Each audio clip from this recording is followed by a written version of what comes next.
di atas kayu salib, padahal dia tidak berdosa. Dia adalah Allah yang dipenuhi oleh kemuliaan sorga. Dia tinggal di tempat yang mulia, yang tidak ada cacat celanya, sempurna. Dan untuk kita mencapai keberhasilan di dalam kita mengiring Tuhan dalam pertandingan iman kita, mata kita harus tertuju kepada Yesus. Tempatnya Yesus dikatakan ada di sebelah kanan Bapa. Nanti kalau dia naik di sorga setelah dia dibangkitkan, dia ada di sebelah kanan Bapa. Tempat itu yang dia tinggalkan. Kealahannya yang dia tinggalkan di sorga, dia turun dari bumi, ke bumi, dilahirkan secara manusia tapi yang tidak berbuat dosa untuk saya dan saudara. Dia saja rela menderita untuk saya dan saudara yang sudah berdosa ini, yang begitu jahat. Dan kalau kita renungkan kebaikannya, kalau cuma sedikit masalah dalam hidup ini, mungkin kesulitan hidup dalam keuangan, mungkin ada masalah dalam rumah tangga menghadapi anak-anak, mungkin juga di dalam hal-hal yang lain, dan kita mulai berpikir, Tuhan cuma begini dang ikut Tuhan, cuma seperti ini dang, mana itu janji Tuhan, berbahagialah orang, berbahagialah, bersukacitalah, mana itu Tuhan. Kalau kita sudah dalam keadaan seperti itu, ingat Yesus tergantung di kayu salib, lebih menderita dari saya dan saudara. Kita harus berjuang dalam iman ini, perubahan iman, dengan mata yang tertuju kepada Yesus, yang akan membawa kita kepada kesempurnaan. Kemudian kita juga harus berjuang dengan pikiran, bukan cuma mata. Pikiran kita tertuju kepada Yesus. Kadang-kadang kan kita lihat, oh iya betul, tapi pikiran kita tidak dikuasai sepenuhnya. Nanti kalau datang lagi sesuatu masuk pikiran, kita mulai menjadi apa? Lemah. Sekarang ada banyak pengajaran-pengajaran sesat yang membuat pikiran kita bisa menjadi apa, ibu-ibu, bapak-bapak? Kacau. Mau ikut yang mana ini? Akhirnya karena kekacauan, kegelisahan, kekhawatiran, jadi apa? Putus asa, stres, tidak punya harapan. Akhirnya berkata begini, biar Jo, so bingung mau pilih yang mana, tinggal Jo di rumah. Terserah Jo, kalau Tuhan mau kasih masuk surga, nanti Tuhan kasih masuk surga. Tidak, terserah Tuhan untuk kita masuk surga. Kita harus berjuang, amin. Dengan tidak merubah cara berpikir kita sesuai dengan firman Allah. Walaupun orang mau bilang apa, dalam firman Allah dikatakan, Paulus peringatkan, biar malaikat dari surga lagi datang mengajar yang lain sesuai Injil yang benar ini, jangan terima. Malah dikatakan terkutuklah ia. Jadi kalau ada orang yang datang, karena sekarang banyak mereka datangi rumah-rumah ya, dengan begitu lembut, menuntun dengan kasih, dan mereka punya prinsip begini, bahasa itu harus selalu bahasa kasih. Kalau ada orang datang di rumah mau pinjam uang, jangan bilang, oh saya tidak punya uang. Bilang, saya punya uang tapi saya mau pakai. Orang Manado bilang, masuat mau. Kalau nyanak mau kasih, jangan punya alasan. Ya. Jadi jangan bilang tidak ada, bilang ada tapi saya mau pakai. Sama aja, tidak dapat kan. Itu pengajaran yang kalau di telinga, aduh asik sekali. Tapi coba kita renungkan dengan pikiran ini. Banyak orang menjadi putus asa karena apa? Mengikuti Yesus tidak dengan pikiran yang tertuju sungguh-sungguh kepada Yesus. Masih banyak melihat atau memikirkan hal-hal yang di luar sana. Coba kalau kami, ya banyak yang saya lihat, saya dengar. Tiba-tiba seseorang, wih kaya raya. Dan kebetulan teman lama. Kaget saya. Sepupu saya juga bilang, aduh Ci, saya bilang hati-hati, jangan besok-besok pakai baju orange.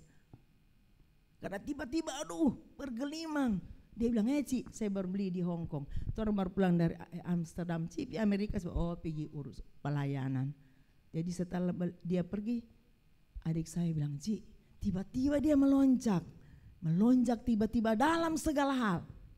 Dia tunjukkan gambar-gambarnya ikut show. Saya bilang, bye-bye, jangan dapat pakai baju orange. Karena pikiran lebih tertuju kepada hal-hal yang di luar sana lebih enak. Kalau kita tidak melakukan firman, kita bisa buat apa saja untuk memperoleh keuntungan secara finansial. tapi kita tidak akan masuk dalam kesempurnaan. Dan kalau sesuatu terjadi dengan kita, kita bisa menjadi putus asa. Tapi kalau pikiran kita tertuju kepada Yesus, mungkin dalam usaha kita ada sesuatu terjadi, tapi biar pikiran tertuju kepada Yesus. Yesus tidak akan pernah membiarkan kita. Amin. Dia katakan kalau engkau dalam kesulitan dan kekhawatiran, jangan lihat lain. Tuhan Yesus bilang, pandang itu burung di udara. Aku beri makan walaupun dia tidak menabur dan dia tidak menuai. Lihat itu bunga di padang, aku hiasi walaupun dia tidak tahu meminta. Lebih dari keindahan yang Salomo terima. Kalau tidak seperti itu kita bisa putus asa ibu-ibu. Ya, bapak-bapak. Kalau bapak-bapak mungkin masih bisa bertahan. Tapi ibu-ibu yang atur keuangan di rumah tangga, kalau yang biasa pegang mungkin ya jut-jut, tiba-tiba kurang dibagi. Kenapa? 50.000 Jopi pasar. Kira-kira ibu mau stres enggak? Stres, ya, karena sesuatu terjadi penurunan dalam soal keuangan dan bisa membuat kita menjadi putus asa dalam hidup ini. Tapi di saat seperti itu, kita pandang burung di udara. Amin. Dalam perlombaan iman kita tidak akan jatuh hanya karena soal keuangan. Kita tidak akan putus asa dan meninggalkan Tuhan. Tidak berlomba dengan sesuai apa yang Tuhan mau. Sebagai perlombaan wajib bagi kita. Karena kita berlomba dengan pikiran yang tidak tertuju kepada Tuhan. Dan kita menjadi putus asa. Tapi di saat keputusasaan itu mulai menguasai saya dan saudara, pandang burung di udara. Amin. Teristimewa ibu-ibu muda kesian masih mau piara anak. Pandang burung di udara. Amin. Tuhan tidak akan pernah membiarkan kita berlomba dengan mata yang tertuju kepada Tuhan, berlomba dengan iman pikiran yang tertuju kepada Tuhan, ya. Kalau yang banyak uangnya nak masalah, tapi yang segala sesuatu meningkat. Sepupu saya bilang 30 tahun lalu kami masih bisa menyicil rumah sebagai pegawai, 2 orang bekerja. Saya manajer di baterai Efredi, suaminya kerja sendiri, seorang insinyur bangunan. Kami masih bisa cicil rumah. Tapi untuk hari ini kami tidak bisa berbuat apa-apa. Selain hidup sehari-hari, kasih sekolah anak, apa kebutuhan kami sehari-hari. Tapi untuk cicil rumah jangan diharapkan. Tanah 4x4 saja harganya M di Jakarta. Orang pikir tinggal Jakarta enak. Coba rasa dia bilang. Orang bisa putus asa, tapi mari kita berlomba dengan pikiran yang tertuju kepada Yesus. Bahwa Yesus tidak akan pernah meninggalkan saya dan saudara. Bagaimana cara kita berlomba? Kita ambil contoh sebagai pelari saja. Di dalam 1 Korintus pasal yang ke-9.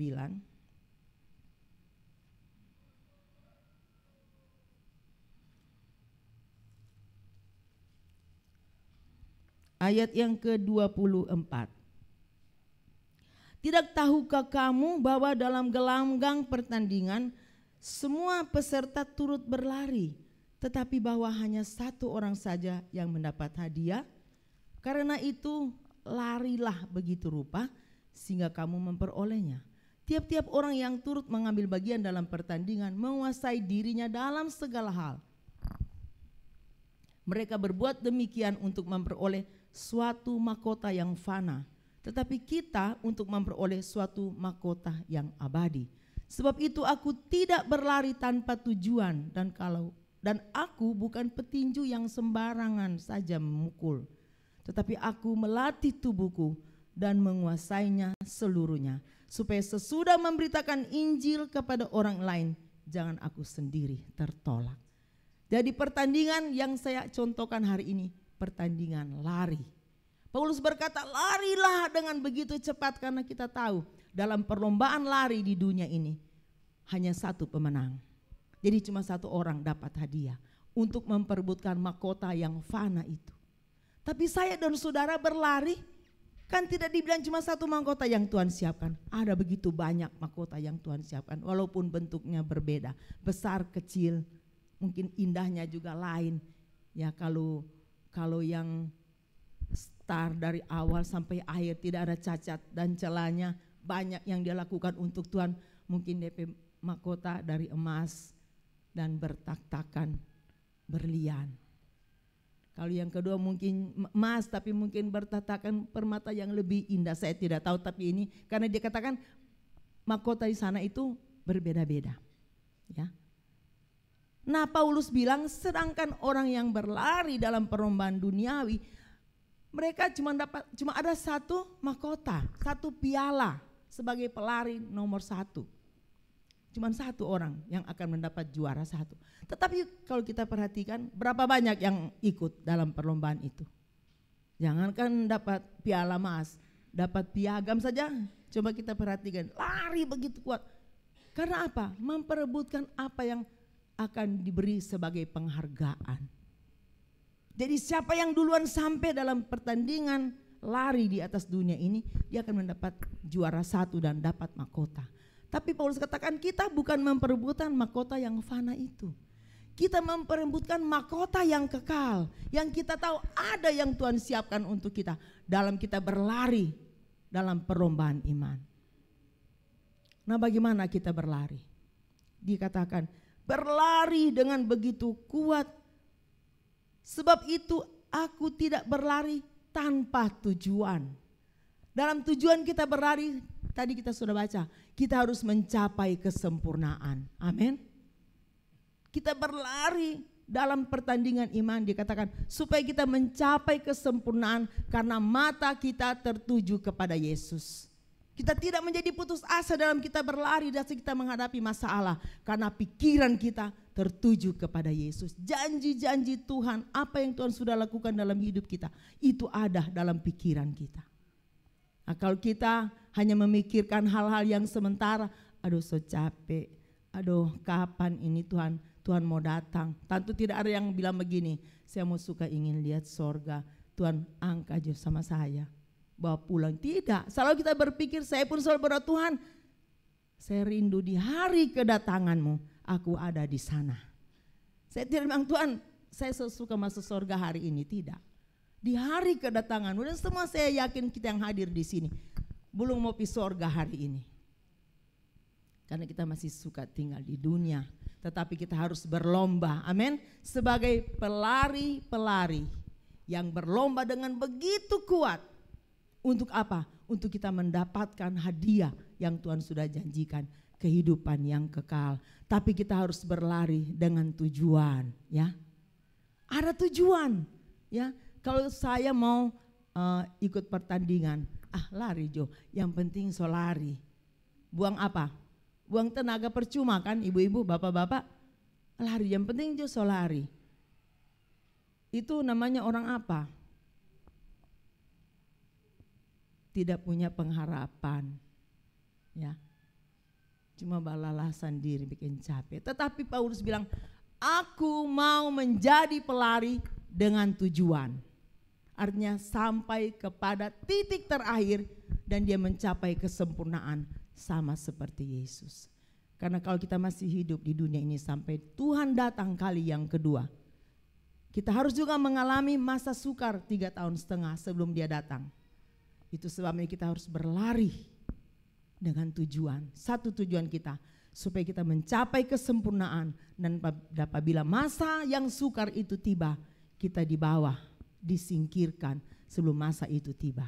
Dan kita akan, setelah terjadi beberapa proses, Tuhan akan datang dan kita akan terangkat bersama-sama dengan dia. Kita diubahkan dan kita terangkat bersama. Itu tujuan kita, berlari dengan tujuan untuk mencapai kesempurnaan.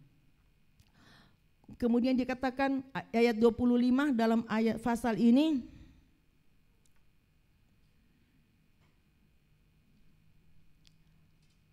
tiap-tiap orang yang turut mengambil bagian dalam pertandingan menguasai dirinya dalam segala hal. Kuasai diri, ya. Harus menguasai diri. Yang saya katakan, tinggalkan karakter yang lama. Hidup sebagai manusia baru. Menguasai diri dalam kita bertanding.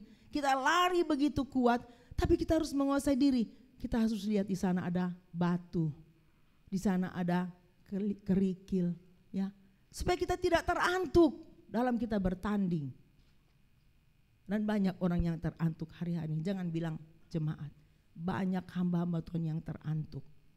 Walaupun kelihatan masih berdiri untuk memberitakan firman Allah. Banyak anak-anak Tuhan yang terantuk walaupun masih kelihatan setia dalam beribadah.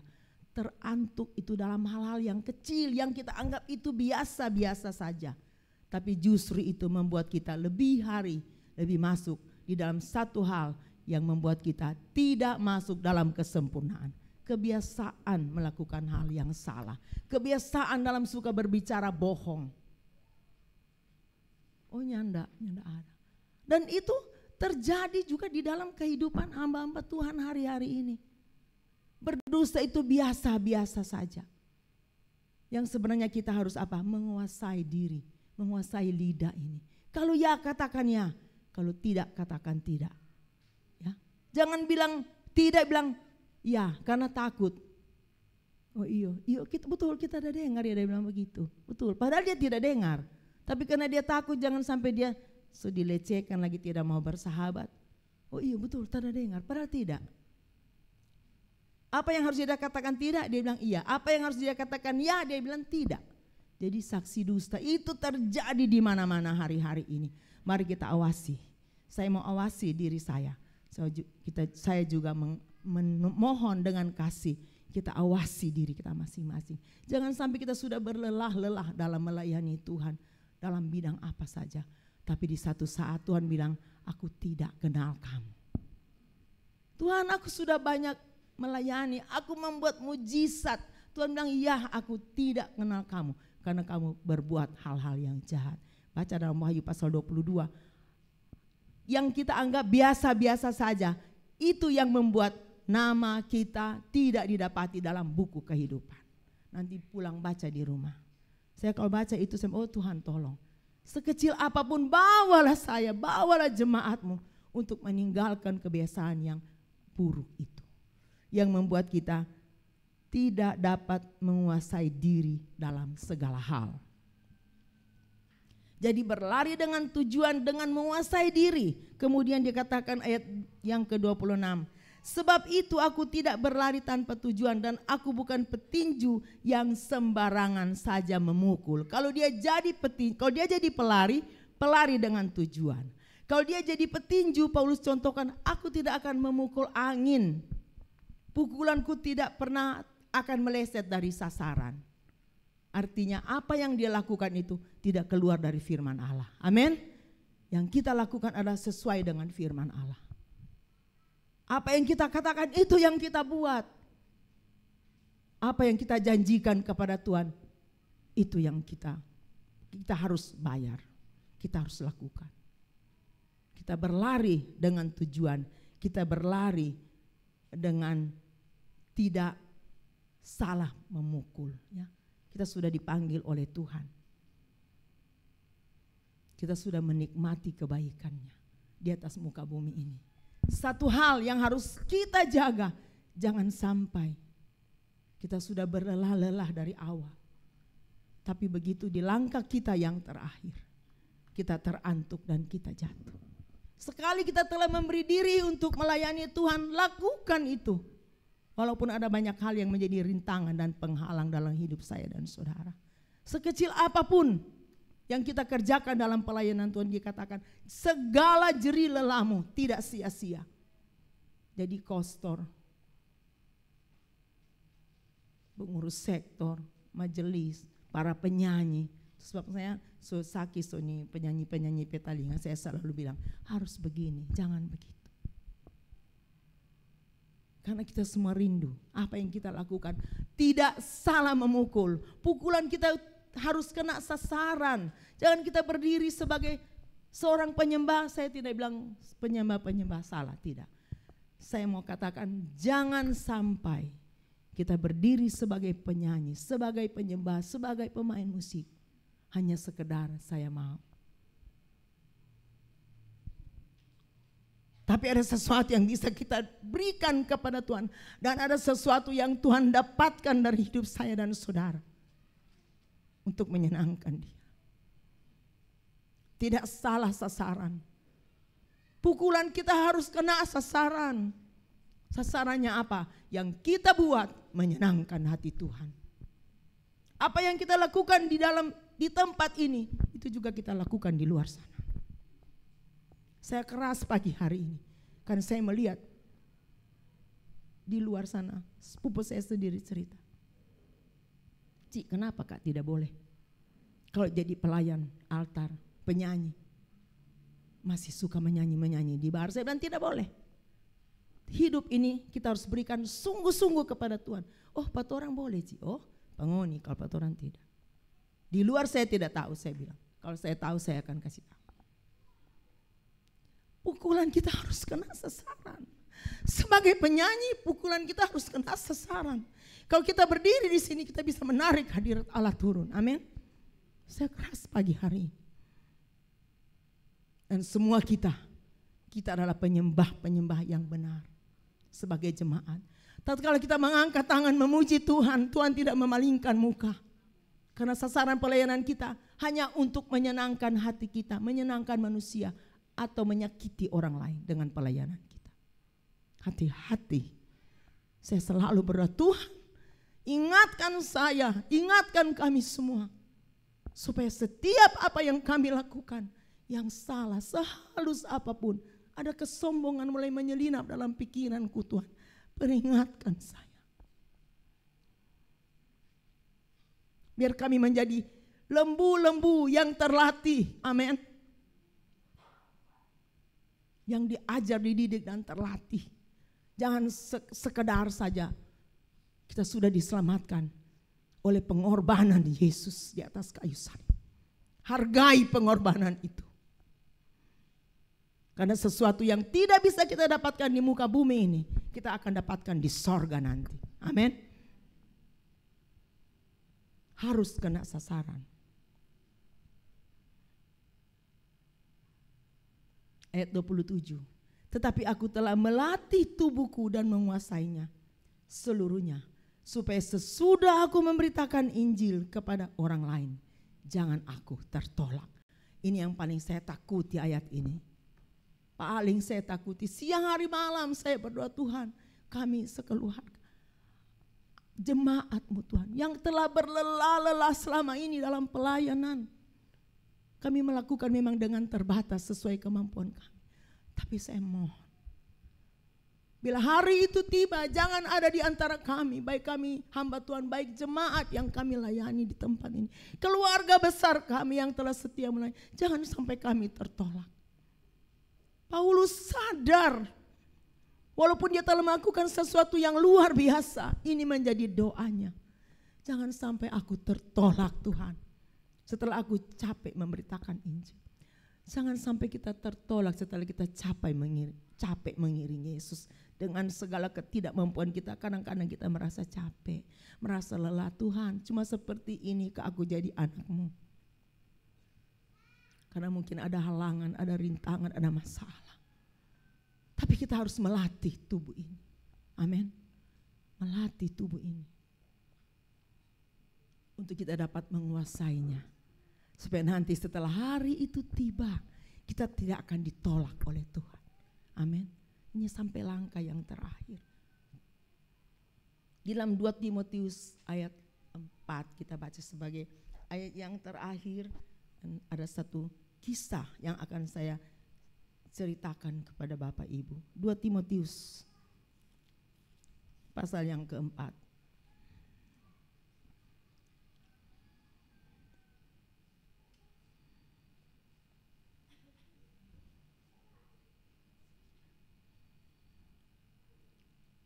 Ayat 6 kita baca, mengenai diriku, darahku sudah mulai dicurahkan sebagai persembahan dan saat kematianku sudah dekat. Ini perkataan dari Paulus ya. Dia katakan mengenai dirinya, saatnya sudah tiba. Darahku sudah mulai dicurahkan sebagai persembahan dan kematianku sudah dekat. Aku telah mengakhiri pertandingan yang baik. Aku telah mencapai garis akhir dan aku sudah memelihara iman. Sekarang telah tersedia bagiku mahkota kebenaran yang akan dikaruniakan kepadaku oleh Tuhan Hakim yang adil pada harinya, tetapi bukan hanya kepadaku, melainkan juga kepada semua orang yang merindukan kedatangannya. Bukan cuma Paulus, Tuhan mau kasih ini mahkota kepada kita semua yang rindu kedatangannya. Amin. Tetapi dia katakan dia telah melatih diri ini. Dia telah mengakhiri pertandingan dengan baik. Dari awal kita tahu latar belakang hidup Paulus adalah seorang yang jahat, menganiaya orang-orang percaya, dan itu menjadi kesukaannya. Tapi Tuhan begitu mengasihi Paulus. Waktu itu masih memakai nama Saulus. Dalam perjalanan dia akan menganiaya orang di Damsik. Tuhan tangkap dia di tengah jalan. Saulus, Saulus, mengapa engkau menganiaya aku? Saulus bilang, siapakah engkau? Tuhan. Dan Tuhan menjawab, akulah Yesus yang engkau aniaya. Di situ Paulus jatuh tersungkur, Saulus jatuh tersungkur, matanya buta. Tuhan begitu mengasihi Paulus karena Tuhan tahu ada potensi dalam hidup Paulus, dalam diri Paulus. Tuhan bisa pakai dia dengan masa gelapnya, masa kelamnya. Tuhan mau tangkap dia.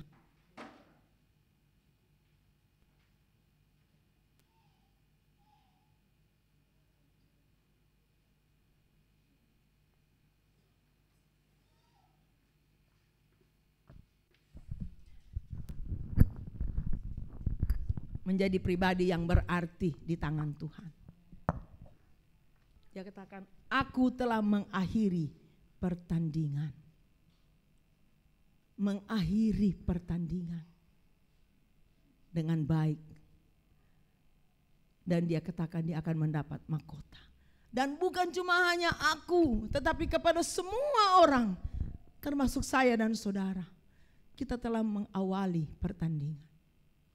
Dan saya tahu pertandingan yang kita awali dengan baik. Bermula kita kenal Tuhan, kita begitu menggebu-gebu dalam mencintai Dia. Tapi mungkin dalam perjalanan kita pernah terantuk. Koko saya 51 tahun dia tinggalkan Tuhan. Tapi kami tidak pernah berhenti berdoa. Dia seorang muda yang begitu mengasihi Tuhan, tapi karena pergaulan, dia menjadi rusak dan dia menikah, istrinya begitu setia, anak-anaknya begitu setia, tapi dia tidak setia. Tapi 2 tahun terakhir sebelum dia meninggal, dia kena sakit, dia harus bolak-balik Penang berobat, tidak sembuh. Tapi 2 tahun itu dia mulai mendekatkan diri kepada Tuhan. Dan dia selalu suka menyanyi lagu, seperti rusa rindu sungaimu. Sebelum dia tutup mata, dia harus dioperasi. Walaupun tidak berdaya dia mau dioperasi, dia kami ikuti. Dia nyanyikan lagu itu. Saya bersyukur di akhir hidupnya, di langkah yang terakhir, dia boleh setia kepada Tuhan. Langkah pertama itu baik Bapak Ibu. Dan mungkin dalam perjalanan ada kita mengalami keterantukan. Tapi jangan tinggal diam. Bangkit di tengah perjalanan iman kita. Supaya langkah terakhir kita seperti Paulus, aku telah mengakhiri pertandingan dengan benar dan ada pahala. Seorang pelari yang bernama John Stephen Akhwari, pelari maraton dari Tanzania. Tanggal 20 Oktober tahun 1968 dia mengikuti pertandingan di Mexico City. Dan jarak untuk lari maraton itu 41,925 kilometer, jauh ya. Lebih dari kalau Manado Bitung itu masih dekat, cuma 36. Begitu banyak pelari maraton. Dan dalam pertandingan itu pelari yang pertama sudah masuk finish. Pelari yang kedua, dan seterusnya.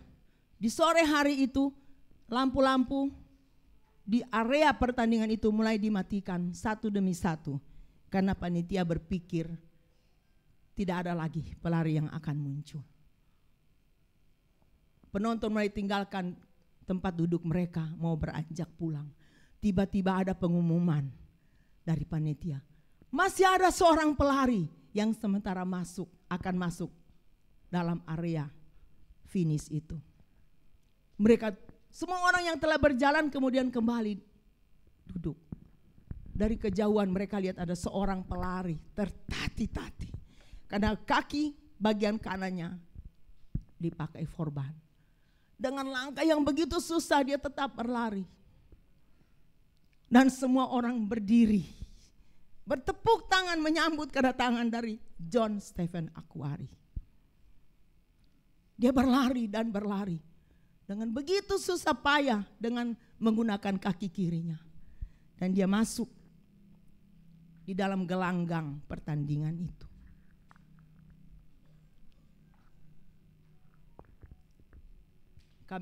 Kameramen datang berkerumun kepadanya dan bertanya, mulai mewawancarai dia. Bapak, kenapa Bapak harus berlari dalam posisi yang seperti itu? Setelah diketahui waktu dia jatuh 19 km dari garis awal, dia terjatuh karena kaki kram. Dia mengalami kram kaki, dia terjatuh, dan waktu dia terjatuh para pelari itu menabrak dia. Dan dia mendapat keretakan tulang di lutut sebelah kanan. Dan panitia katakan stop saja, tidak usah lari. Tapi dia bilang tidak, saya akan berlari. Dan mereka pasang spanen ke paha dan lututnya. Dan dia berlari. 19 kilo kurang 41 saya hitung. 22 kilo. Sekian dia masih harus menempuh jarak itu. Dengan kaki yang sudah cacat. Dan waktu mereka bertanya, kenapa Bapak tetap mengikuti pertandingan ini? Apa yang dikatakan John Stephen Akhwari? Aku diutus dari negaraku Tanzania, yang letaknya 5.000 lebih mil sampai di kota ini. Tidak hanya untuk memulaikan pertandingan, tapi aku diutus untuk aku harus mengakhiri pertandingan dengan baik. Dan dia menjadi pelari fenomenal sejak tahun itu sampai tahun ini. Tidak ada seorang pelari maraton yang memiliki nama. Memang secara manusia dia tidak menjadi nomor 1. Tetapi harapan yang ditaruh di atas pundaknya dari negaranya itu John Akhwari selesaikan. Amin. Kita bisa tangkap dari cerita ini. Ini bukan cerita kosong, ya. Ini benar-benar terjadi. Bagaimana dengan saya dan saudara? Apakah kita hanya sanggup memulai pertandingan dan kita tidak sanggup untuk mengakhiri dengan baik? Tuhan memanggil kita dengan tujuan untuk masuk dalam pertandingan iman. Tidak hanya untuk mengawali. Tidak hanya karena di saat cinta mula-mula kita masih berkobar-kobar. Kita menjadi pelayan Tuhan, memberi diri menjadi hamba Tuhan. Di saat cinta kita kepada Tuhan masih berkobar-kobar. Berjalannya waktu dengan kondisi yang terjadi. Kita undur. Berdoa pun tidak mau. Melepaskan semua apa yang telah Tuhan percayakan kepada saya dan saudara. Hanya untuk kesenangan tubuh ini. Yang Tuhan harapkan dari langkah pertama sampai langkah yang terakhir. Dia dapati kita seorang yang setia kepada Dia. Apapun kita. Apalagi nasar-nasar yang telah kita katakan kepada Tuhan. Sebelum kita masuk dalam doa, saya ingin nyanyikan satu lagu lama. Mungkin di sini tidak ada yang tahu. Tapi saya ingin nyanyikan lagu itu. Saya minta nada dari Murdoni.